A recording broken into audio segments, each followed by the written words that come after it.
Attention, les opinions que vous allez entendre dans ce podcast sont le fruit d'une intense réflexion, mais d'absolument aucune recherche concrète, comme toute émission de débat divertissement qui se respecte. Si vous pensez que Mythe l'imitator, c'est probablement vrai. Si vous voulez vous en plaindre, je suis sûr que vous savez déjà comment vous y prendre. Tut tut, les rageux.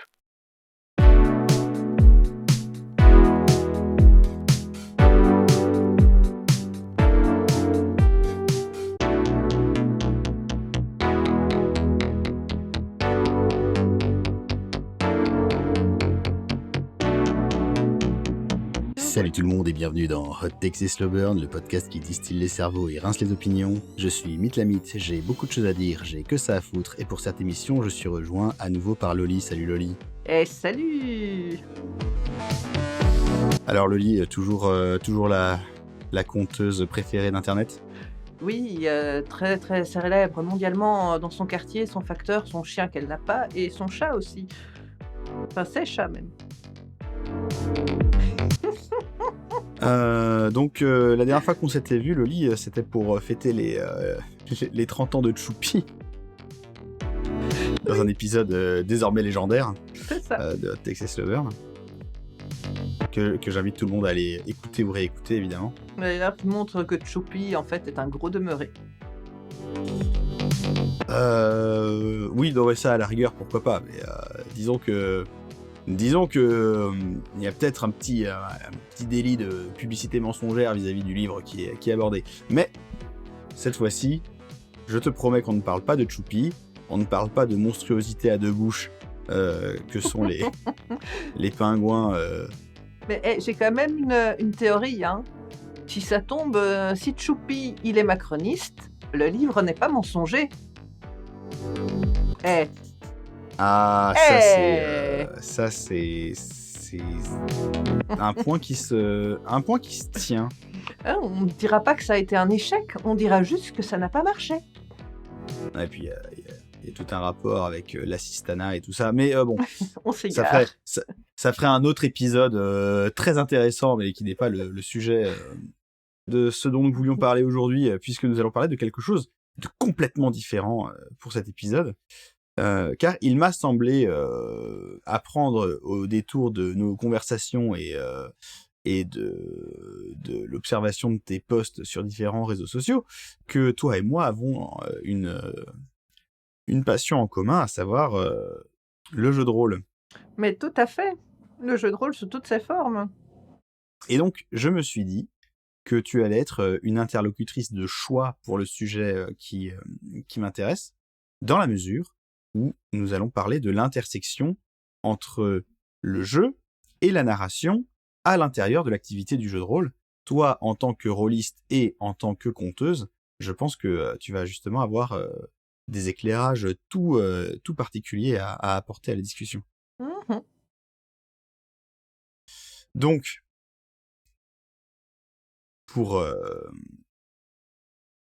les gens qui étaient déjà vieux dans les années 70 ou pour les gens qui vivent dans une cave depuis 50 ans, je vous rappelle que le jeu de rôle, c'est une activité qui consiste à se rassembler entre amis ou en famille autour d'une personne qui va faire office de maître de jeu et de se raconter une histoire avec les péripéties que vont vivre des personnages incarnés par les personnes autour de la table, où en général, il y a un système de tirage au sort, donc soit par des dés, par des cartes ou par d'autres moyens aléatoires pour déterminer si les personnages réussissent ou pas les actions qu'elles et ils veulent entreprendre. Donc par exemple, s'il y a un fossé très large qu'un personnage veut franchir en faisant du saut en longueur, en général, le maître de jeu demandera à la personne qui joue ce personnage de tirer un dé pour voir si effectivement le saut aboutit ou pas.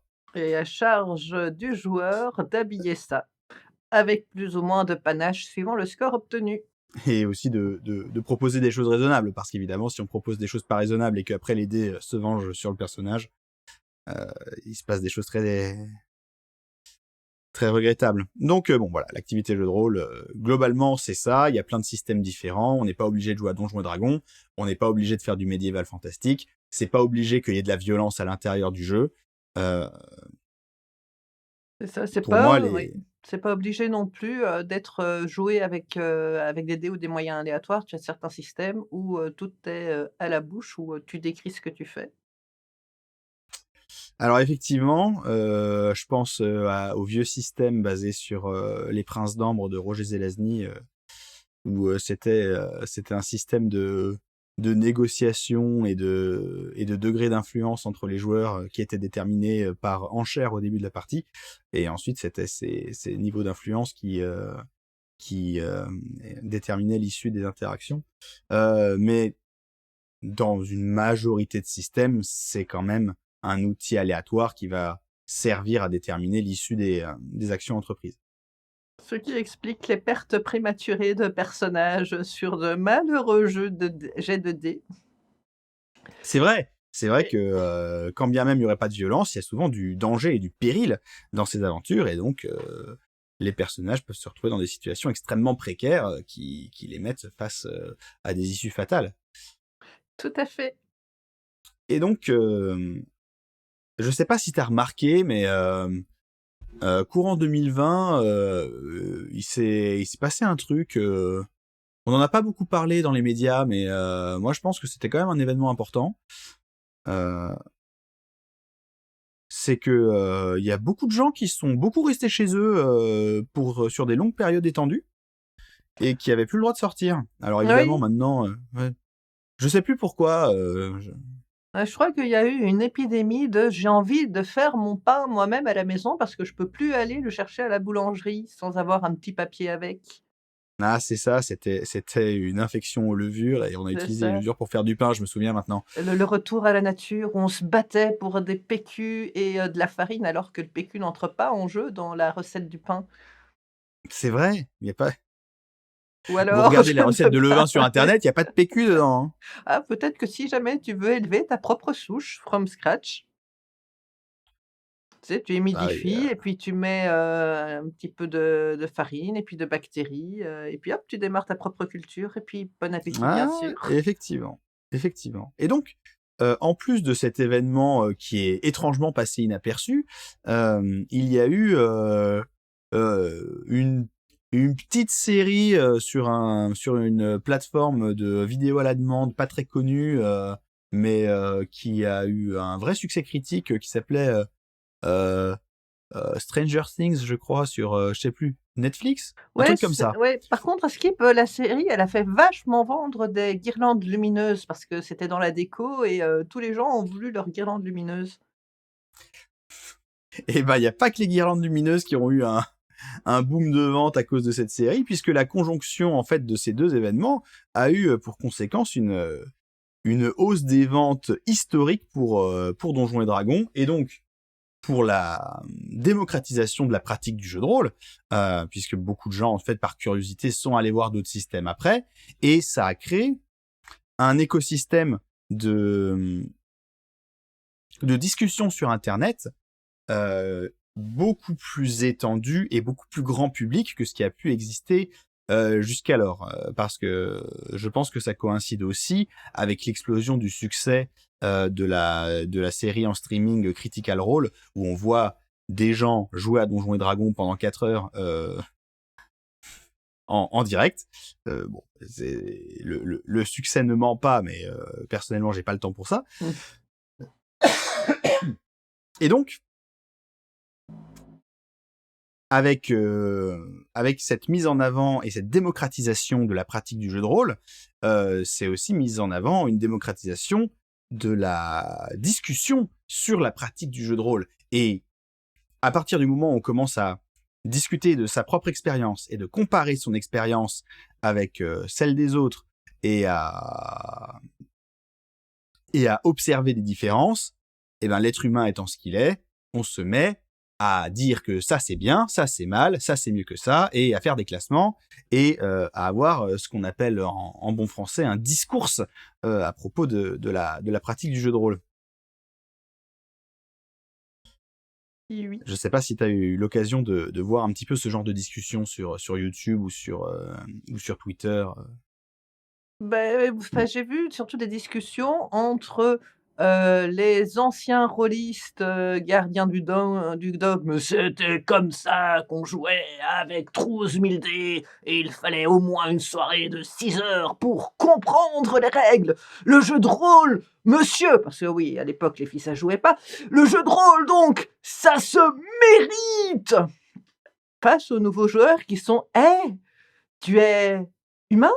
Viens jouer. On s'en fout de ce que tu es. On a des règles simples pour toi, avec des univers étendus.» C'est surtout ce schisme-là que j'ai remarqué. Alors effectivement, c'est un des schismes principaux, mais même à l'intérieur de groupes qui devraient être d'accord les uns avec les autres, on peut quand même avoir des spectres et des gradients de désaccord à propos de la pratique. Et un des points que moi j'ai trouvé vraiment intéressant, justement, et tu en parlais quand tu as précisé que tous les systèmes ne nécessitaient pas d'avoir des dés ou des cartes pour décider l'issue des interactions, c'est qu'il y a un courant dont je ne dirais pas qu'il est majoritaire, mais qui est assez vocal, euh, qui, euh, qui a tendance à un petit peu vouloir rejeter la complexité des règles au nom d'un jeu pas forcément nécessairement plus accessible, mais en tout cas où on va directement dans le vif du sujet, c'est-à-dire les moments narratifs poignants, où il arrive des choses importantes aux personnages, et où les joueurs vont se mettre à pleurer des vraies larmes autour de la table, parce que là, il s'est vraiment, même si c'est un univers fictif créé en collaboration entre plusieurs personnes, il s'est passé un événement. Moi, j'ai l'impression que voilà, il y a cette envie de tendre vers le moins d'obstacles possible entre les personnes qui jouent et ce moment de communion émotionnelle généré par l'histoire racontée ensemble. Oui, oui, oui, c'est vrai qu'il y a de ça aussi et de dire: «OK, bon, les règles, c'est bien, mais si jamais tu te retrouves à devoir faire un combat qui va durer 3 plombes et demie parce que, tout le monde va devoir jeter ses dés plusieurs fois, machin et tout», tu perds aussi l'histoire de vue. Si, tu es là en train tu dis voilà, tu as un personnage qui est tombé, il faut aller le sauver et le temps compte, c'est sûr que ça sera plus, poignant de mettre les règles de côté et de dire: «Voilà, on peut faire ça, ça, ça» et de vraiment d'avoir les joueurs qui s'émulent entre eux pour voir, comment ils vont le sauver, que de dire: «J'utilise cette compétence-là et je jette mon dé pour le sauver». Parce que directement on est moins dans l'émotion et on est plus dans, bêtement, règles, rouler un dé, merci résultat, merci, au revoir. Ouais, mais justement, là où je trouve que cette discussion, elle est vraiment intéressante, c'est que je suis d'accord avec toi sur le fait que on a envie de créer ces moments de catharsis presque, où les interactions entre les personnages vont sublimer l'activité et faire qu'on va passer vraiment un bon moment ensemble, parce que le but final, c'est de se retrouver avec un groupe de personnes qui s'estiment, qui s'aiment, qui s'apprécient et qui passent le temps d'une manière vraiment interactive où chacun a sa voix, a son rôle à jouer. Cela dit, j'ai l'impression que cette perspective-là, qui est souvent dans le sillage de nouveaux systèmes extrêmement légers en règles. Je pense par exemple à l'incroyable Lasers and Feelings, où les personnages ont un nombre et selon ce qu'ils veulent faire, ils doivent lancer un dé à 6 faces et faire au-dessus ou en dessous de leur nombre. Et ça couvre l'intégralité de ce que les personnages peuvent faire. On est vraiment sur du minimaliste extrême. Mais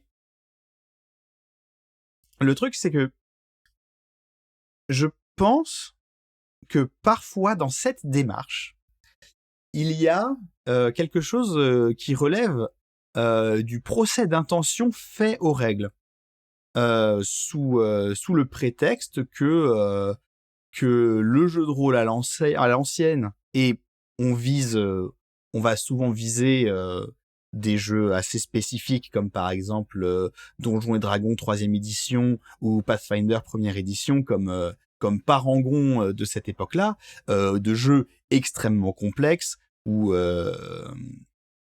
il y a besoin de connaissances extrêmement pointues, d'une multitude de manuels qu'il faut avoir appris par cœur pour avoir une chance de savoir comment il faut lancer son dé pour réussir à soulever un caillou. Et ce procès-là, je comprends d'où il vient, mais je pense aussi qu'il se trompe de cible. Et toi qui joues à Pathfinder 1re édition, tu vas peut-être me rejoindre au moins en partie là-dessus.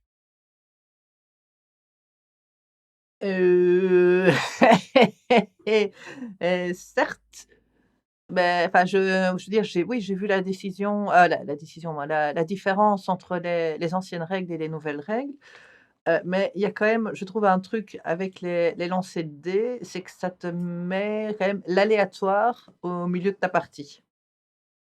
Tu beau avoir un scénario qui est sur des rails et compagnie, si jamais tu as un jet de dés qui foire, bah, tu as un jet de dés qui foire, faudra faire avec et improviser et c'est aussi ça qui donne les choses encore plus chouettes, en fait. Sauf Ah éventuellement oui, pour le MJ qui doit jeter son scénario, ah bah ça c'est ça demande ça demande quelques compétences d'improvisation c'est pas insurmontable, hein, qui sont pas insurmontables. Il faut les acquérir, mais c'est pas insurmontable. Mais en tant que MJ, moi je trouve ça très intéressant justement de voir des personnages prendre des initiatives inattendues et avoir des jets de dés qui donnent des conséquences encore plus inattendues. C'est aussi pour ça qu'on joue en fait, à parce que fond. euh, donc moi là le truc où il y a des aspects que je trouve fallacieux dans ce procès d'intention, c'est que d'une part les éditions de Donjons et Dragons antérieures à la 3e étaient moins complexes qu'elles en ont l'air. Elles avaient parfois pas beaucoup de sens logique, mais c'était souvent assez carré ce que pouvait faire un personnage ou pas, et quel jet de dés il fallait faire ou pas pour que ce personnage s'en sorte. C'était pas forcément intuitif, mais pas, c'était pas un échafaudage en mode château de cartes titanesque, comme a pu le devenir la 3e édition en fin de carrière, alors que le but était de devenir plus intuitif, Mmh. justement. Mais bizarrement, cette intuitivité a été gagnée au prix de la complexité. Et ça, c'est un truc qui est pas forcément apparent si on regarde pas de près des vieux systèmes. Oui, non, ils avaient une logique, la leur, et c'était une logique très mathématique quand tu regardes. Mais quand tu débarquais jeune novice là-dedans et que tu avais absolument aucune idée de comment ça fonctionnait, c'était ultra cryptique, et quand tu devais monter ton premier personnage, les gens te disaient: «Ouais, alors il faut lancer, des D20 pour avoir tes caractéristiques, sauf dans celle-ci où il faut un des machins et puis tu dois retirer ça et puis tu as des bonus machin et tout». Et toi, tu arrivais, si tu avais pas des gens, gentils pour t'expliquer et te prendre par la main, pour faire ton personnage, tu étais, comme une, poule devant un couteau.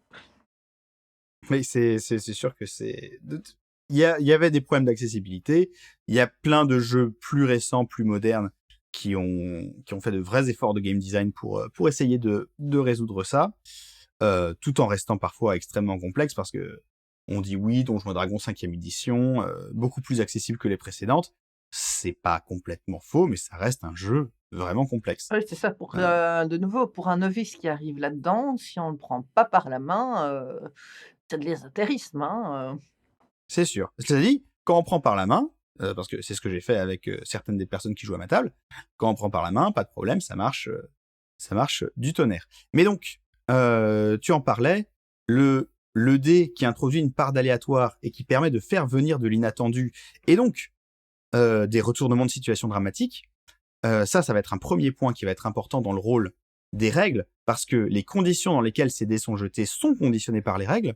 Et puis, il y a un autre truc, c'est que comme je le disais, il y a des gens qui vont vraiment mettre en avant, je pense à certains youtubeurs par exemple, qui ont fait la démonstration par le menu de tout ce qui allait pas en termes de perte de temps avec Donjons et Dragons, et qui ont voulu aller vraiment au plus direct, au plus précis, avec des arguments qui s'entendent. Hein. Oui, on est des adultes avec des vies, on n'a pas forcément 6 heures devant nous chaque semaine à mettre sur la table, donc il faut qu'on puisse faire beaucoup de ludique en peu de temps. Et donc, il faut couper dans l'art pour que vraiment, il y ait que les parties intéressantes qui apparaissent. Le truc, c'est que, et on va pouvoir arriver à ma hot take par ce biais, c'est que à vouloir trop couper, eh bien, parfois j'ai l'impression que on va dénaturer un petit peu ces fameux moments de catharsis et d'émotions fortes issus du triomphe ou de l'échec tragique d'un personnage, parce que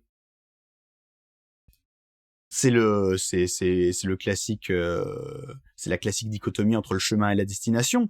Mais dans la pratique du jeu de rôle, l'exploration de comment les règles vont conditionner le comportement des personnages, c'est le chemin que vont parcourir les personnes autour de la table en jouant pour arriver à la destination du moment d'émotion forte. Et donc, en voulant prendre autant de raccourcis que possible pour enlever ce chemin parce qu'on a l'impression que c'est la destination qui compte et que le chemin va être juste un obstacle et une perte de temps pour tout le monde, eh bien, on prend le risque de faire perdre toute sa saveur à la destination, justement.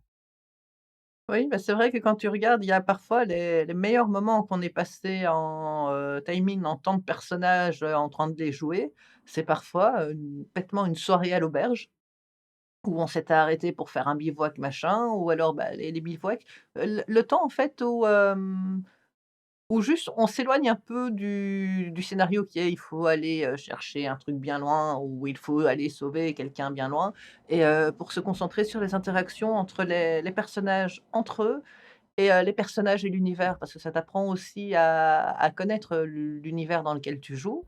Parce que même si tu joues bêtement à Donjons et Dragons, les régions ne sont pas les mêmes, les personnages ne sont pas les mêmes, et ça fait des différences qui sont intéressantes à voir et puis qui soudent aussi le groupe parce que ça fera des anecdotes, qui ne sont pas dans le scénario, en fait, mais qui sont pourtant Absolument. super importantes pour le groupe.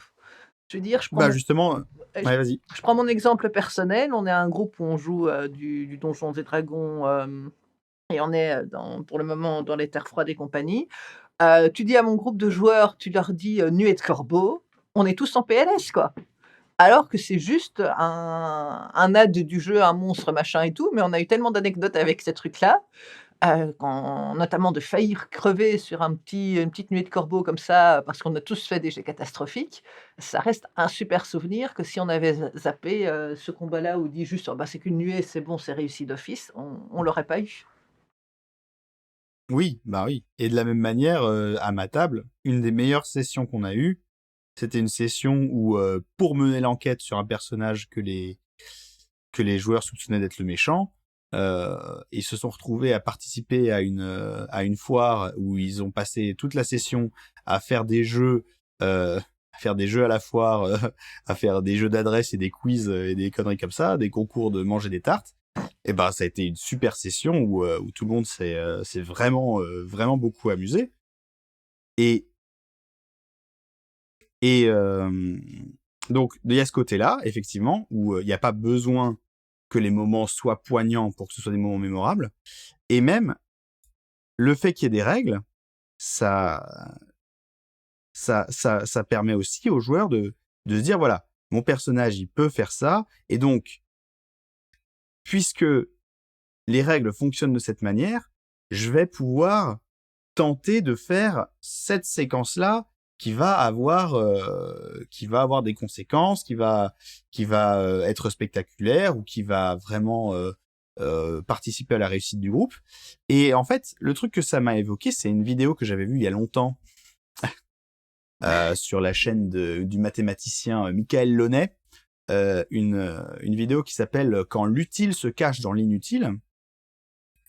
Je mettrai le lien dans la description. Et dans cette vidéo, il parle de plusieurs exemples comme ça, et un des exemples qu'il donne, que j'ai trouvé hyper intéressant et qui m'a été rappelé par toute cette discussion sur le rôle des règles dans la pratique du jeu de rôle, où il disait, voilà, s'il y a deux lignes qui se croisent et qu'on veut connaître la valeur de l'angle entre les lignes au point où elles se croisent, eh ben, la majorité de la longueur des lignes est inutile. Mais si on enlève trop de lignes et qu'il reste plus que le point, l'angle a disparu. Donc, il y a une portion des lignes qui se croisent, qui sont à la fois inutiles parce qu'il y a plus de lignes que nécessaire pour déterminer l'angle, mais en même temps, on peut pas tout enlever, parce que si on enlève tout, on n'a plus accès à l'information. Et donc, on est dans une situation où il va nécessairement y avoir du trop qui dépasse, et de l'inutile qui va se mettre en place, parce que sans lui, la tâche perd complètement son sens. Et pour moi, les règles dans le jeu de rôle, elles jouent un petit peu ce rôle-là. Elles vont être l'inutile qui cache l'utile. Parce que les moments mémorables, souvent, pas que, mais souvent, ils existent parce qu'ils ont été réalisés à l'intérieur du système de jeu. C'est profond. Mais c'est vrai que, de toute façon, même, comme tu dis, les règles, ça te donne un cadre et ça te permet de faire vivre aussi, parce que sinon ce serait juste une histoire, en fait. Ce serait juste une Oui, histoire qu'on se raconte, avec des enjeux, hein, parce que tu pourrais aussi aller, sauver quelqu'un, aller chercher un item magique, tu vas croiser des méchants que tu vas combattre et compagnie. Mais même si c'est improvisé entre tous les joueurs, ce seront les joueurs eux-mêmes qui donneront les directions. Tandis que si tu as effectivement tes règles qui arrivent et des jets de dés, bah, de nouveau, tu as de l'aléatoire qui entre en jeu et qui fait le petit plus et la saveur, absolument. même si Et même si parfois, cet aléatoire peut faire très, très mal. ah oui, mais c'est aussi ça. En fait, c'est aussi ça qui rend la pratique vraiment intéressante, parce que à vaincre sans péril, on triomphe sans gloire, n'est-ce pas? Euh, et puis, comme tu le disais, s'il n'y a pas de règles du tout, pas de système, eh ben la pratique du jeu de rôle devient tout à coup beaucoup plus proche du théâtre d'improvisation que quoi que ce soit d'autre. Et on n'a pas assez d'émissions pour dire tout ce que je pense du théâtre d'improvisation, donc je vais pas entrer là-dedans, mais je pense que c'est bien que ces deux activités soient distinctes. Tout à fait, même si l'impro rentre en jeu, dans le jeu des personnages, ce n'est pas exactement pareil parce que, on a un but, en fait, qui n'est pas le même. Eh oui, c'est ça. Les deux activités n'ont pas le même but, et donc il faut qu'elles soient distinctes. Et les règles, parmi d'autres choses, remplissent cette fonction de créer la distinction entre les activités. Ce qui n'empêche qu'on peut avoir de très, très bonnes séances d'impro au milieu du jeu de rôle et vice versa. Ah non, bah non, en fait, on peut pas avoir de jeu de rôle au niveau d'une séance d'impro, quoique on peut prendre le public comme des ou l'arbitre, comme MJ quand il te siffle un, hors Ah sujet. bah, écoute ça. Allez à votre ligue d'impro la plus proche et puis faites des propositions. Et Il y a tester. peut-être tout un nouveau, toute une nouvelle pratique et tout un nouveau médium qui va émerger de ça. N'hésitez pas. Eh ben écoute Loli, merci beaucoup d'avoir accepté mon invitation. Mais de rien. Donc on te trouve toujours sur internet, sur ton site. Oui, et d'autant plus qu'en vrai, j'ai lancé un nouveau podcast, qui est plus à destination des adultes, celui-là. Vu qu'il parle d'histoires d'horreur et d'histoires d'horreur d'inspiration japonaise. Et ce beau bébé a comme nom Lune de cendre. D'ailleurs, il est tout nouveau, tout machin, parce que le premier véritable épisode qui fait peur, il sort le 13 décembre. Et malheureusement, ce sera pas un vendredi. Ouais, non, mais comme il sort sur le principe de la nouvelle lune, parce que le créneau de la pleine lune était déjà bien pris et puis moi je trouve que raconter une histoire qui fait peur quand tu pas la lune, ça fait plus peur que si tu peux voir la pleine lune. Ah, intéressant. Eh ben, écoute, on mettra tous les liens dans la description de l'épisode, même si je suis sûr que les gens savent déjà où te trouver par ailleurs. Et oui, Et je vous rappelle que Hot Text et Slow Burn est un podcast studio carton C. N'hésitez pas à aller écouter Pragmastic, le podcast qui vous parle d'expérience de jeu, ainsi que Tu vas me niquer la batterie, le tout nouveau podcast musical. Rejoignez-nous sur le Discord. Rejoignez-nous sur les réseaux sociaux du démon, @textburn. Vous pouvez m'envoyer un mail à hottextburn@gmail.com. Laissez des commentaires avec des étoiles, de préférence 5 sur vos plateformes préférées. Ça mange pas de pain. Merci à Paul pour le montage, merci à Vincent pour la voix off au début de chaque épisode, merci à Simon pour le générique. Retrouvez la chaîne YouTube de Simon dans la description de l'épisode. Il me semble que j'ai tout dit. Donc on se retrouve dans 2 semaines. D'ici là, je suis toujours Mythe et continuez d'ouvrir votre esprit en lançant des dés. Allez, salut tout le monde. bye bye!